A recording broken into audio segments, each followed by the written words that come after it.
Strip wheels के management से। Company के ईडी मोहन जोशी हमारे साथ जुड़े हैं। स्टील स्ट्रिप के मैनेजमेंट से पर्टिकुलरली इनकी कीमतें, स्टील की कीमतों में बढ़त का कितना असर पड़ सकता है, रेलवे व्हील से बड़े ऑर्डर से क्या कंपनी को फायदा मिलेगा, ये समझने की कोशिश करते हैं। गुड आफ्टरनून मोहन, बहुत स्वागत है आपका ईटी नाउ स्वदेश पर। एक खबर आई थी, सबसे पहले तो स्टील कीमतों में बढ़त का असर किस तरह से दिखेगा ये भी आप बताएं, और साथ ही रिसेंटली रेलवे सेक्टर केपिक्स प्लान कर रहा है, कई सारी योजनाएं, और इसी महीने के अंत तक एक बड़ा टेंडर जारी कर सकता है। क्या ये मानकर चल सकते हैं कि स्टील स्ट्रिप व्हील्स को भी इस टेंडर से फायदा मिलेगा?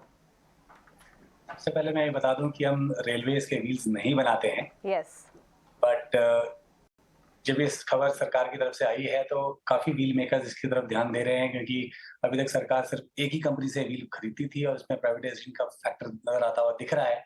और जैसे हमें सभी को पता है कि रेलवेज के अंदर बहुत ज्यादा इन्वेस्टमेंट्स अगले 5 सालों में देखने को मिलेगी, तो एज अ व्हील कंपनी हम भी इस चीज को देख रहे हैं कि क्या हम इस सेगमेंट में R&D और मैन्युफैक्चरिंग कैपेबिलिटी में इन्वेस्ट करके इस तरफ व्हील सप्लाईज का टेंडर ले सकते हैं। नहीं, ये बहुत ही इनिशियल स्टेज है, बट मुझे लगता है ये अगले 2 से 3 महीने के अंदर हम इस बारे में सोचेंगे और इस तरफ विचार विमर्श करेंगे।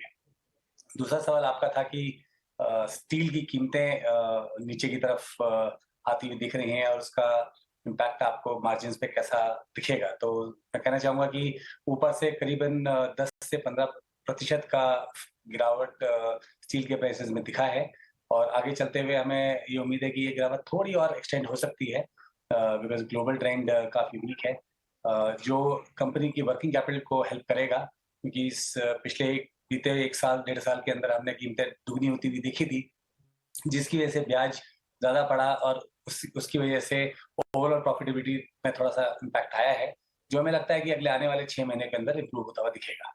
ओके, सबसे पहले तो ये ग्राफिक हम हटा देते हैं कि रेलवे के बड़े टेंडर से स्टील स्ट्रिप्स को बेनिफिट हुआ, क्योंकि वो ऑटोमोबाइल स्टील व्हील्स के कारोबार में है। अब ऑटोमोबाइल में तो काफी अच्छा ग्रोथ नजर आ रहा है।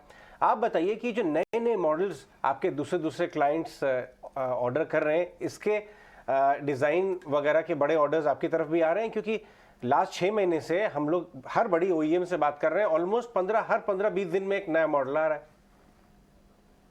तो इस बात को बताने के लिए मैं बताना चाहूंगा कि पिछले साल हम लोगों ने करीबन 3500 करोड़ का टर्नओवर किया था, और इस साल के अंदर हम ये अनुमान लगा रहे हैं कि हम कहीं 4000 से 4100 करोड़ के आसपास का टर्नओवर करेंगे। और ये डोमेस्टिक डिमांड की वजह से है। डोमेस्टिक डिमांड सभी सेगमेंट्स में बहुत ज्यादा स्ट्रांग है, चाहे वो गाड़ियां हों, चाहे वो ट्रक्स हों, चाहे वो ट्रैक्टर्स हों। थोड़ा सा दबाव हमको एक्सपोर्ट की तरफ से दिख रहा है, क्योंकि वो एक ग्लोबल ट्रेंड है जहाँ पे थोड़ी सी गिरावट दिख रही है, बट इस गिरावट के बावजूद मुझे लगता है कि 18 से 20% का जो उछाल है वो आपको रेवेन्यूज के ऊपर दिखने को मिलेगा इस फाइनेंशियल ईयर 22-23 के अंदर। राइट। एक और चीज़ मिस्टर मोहन, क्योंकि आप ये फॉरवर्ड गाइडेंस तो हमें दे ही रहे हैं कि किस तरह से रेवेन्यू और मार्जिन गाइडेंस आप हमसे शेयर कर रहे हैं, लेकिन एक्सपोर्ट मार्केट से आपको किस तरह की अपॉर्चुनिटीज़ अभी आती हुई दिख रही हैं? अगर इंडियन मार्केट्स में यहाँ पर बड़े कैपेक्स ऑटोमोबाइल कंपनीज अनाउंस कर रही है, और बाहर क्योंकि एक अच्छा स्लो डाउन की बात की जा रही है, आपका कितना part of component export market से आता है और वहाँ कैसा रिस्पॉन्स मिल रहा है? पिछले साल करीबन 22 से 23% का जो रेवेन्यू कंट्रीब्यूशन था वो एक्सपोर्ट की तरफ से था, जिसमें इस साल हमें लग रहा है कि 35 से 40% का गिरावट आएगा, बिकॉज ग्लोबली काफी ज्यादा प्रेशर है ऑन एक्सपोर्ट्स। बट उसी के सामने जो एक्सपोर्ट अपॉर्चुनिटीज हैं, हमें लगता है कि ये 3 से 6 महीने के दौरान ये जो ग्रोथ का जो मोमेंटम है दोबारा वापस आएगा। और क्योंकि हम अभी अलॉय व्हील के अंदर एक्सपेंशन कर रहे हैं, तो उसका एक बहुत बड़ा मार्केट यूरोप और अमेरिका के अंदर प्रेजेंट है, जो 800 से 1000 करोड़ रुपए की अपॉर्चुनिटी स्टील स्ट्रिप्स जैसी कंपनी के लिए दिखाता है। और हमारा पूरा ध्यान इस सेगमेंट की तरफ है, जैसा हम स्टील व्हील के अंदर करते आए हैं पिछले 5 से 10 सालों के अंदर। हमें लगता है कि इसी तरीके की एक ट्रेंड अगले 2 से 3 सालों के अंदर आपको अलॉय व्हील एक्सपोर्ट्स के अंदर भी दिखने को मिलेगी। उम्मीद हम भी यही करते हैं, बेस्ट विशेस हमारी तरफ से कि एक्सपोर्ट में आगे भी आपके लिए मौके बढ़ते हुए दिखें। लेकिन साथ ही स्टील प्राइसेस की अगर बात करें, एक एक्सपेक्टेशन है कि ये बढ़ते हुए आने वाले दिनों में दिख सकते हैं। क्या इससे आपके मार्जिन्स पर असर पड़ेगा? अगर हाँ तो कितना, और इसे किस तरह से मिटिगेट करेंगे फिर आप?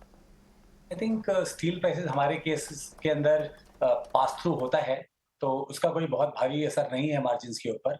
बट जैसा हमारा इंटरनल एस्टिमेट है, मुझे अभी भी लगता है कि आने वाले 3 से 6 महीने के अंदर स्टील प्राइसेस के ऊपर दबाव रहेगा, बिकॉज ग्लोबली काफी ज्यादा ग्रोथ प्रभावित है। तो मुझे लगता है कि आने वाले 3 से 6 महीने के अंदर जो विजिबिलिटी हमको दिख रही है, कोई खास मार्जिन के ऊपर इम्पैक्ट नहीं दिखता है।